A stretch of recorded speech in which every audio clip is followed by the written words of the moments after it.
Tinutugis na ng mga operatiba ang nasa likod ng mga naglipa ng Pineking video kung saan pilit ginagaya ang boses ni Pangulong Bongbong Marcos. Babala ng mga otoridad, may kalalagyan ang mga nagpapakalat ng maling impormasyon na dinadamay pa ang Pangulo. Narito ang report.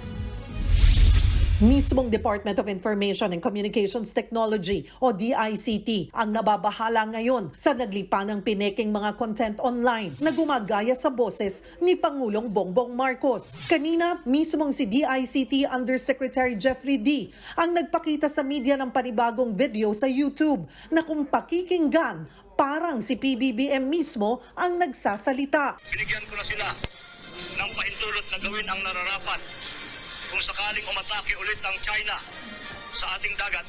Sabi ko sa ating mga magigiting na sundalo, gumanti sa China kung kinakailangan. Ang boses na yan, peke. In-upload ang video noong April 20 sa YouTube channel na Kamayad TV na may mahigit 12,000 subscribers. Yung title pa lang maliwanag na. May deception na agad. But this one kasi has a message. A message saying that we are on war footing, which we clearly would state we are not.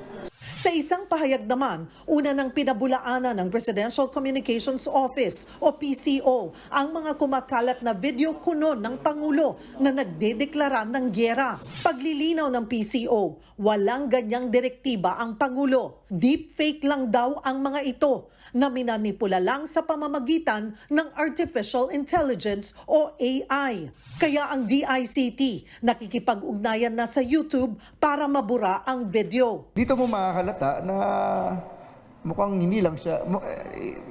There seems to be a pattern of trying to make this news persistent.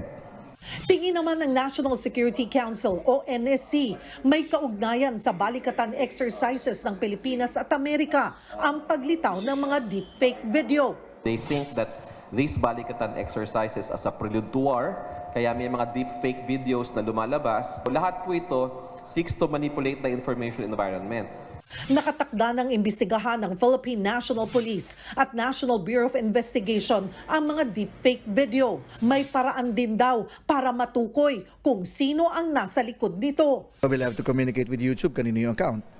An account would definitely have some sort of authentication mechanism, like a mobile phone and a email address. And because we already have a SIM card registration act, then it's a matter of identifying who the owner of that mobile number is. No? Babala naman ng DICT sa mga nasa likod ng deepfake videos. Pwede silang kasuhan ng paglabag sa cybercrime law. Nananawagan din sila sa publiko na maging makilati sa mga nakikita online at huwag nang i-share ang mga maling impormasyon. Mga kapatid, Lucy Cruz Valdez po, maging maalam at may pakialam sa mga napapanahong balita sa bansa. Tumutok at mag-subscribe sa News 5 social media pages.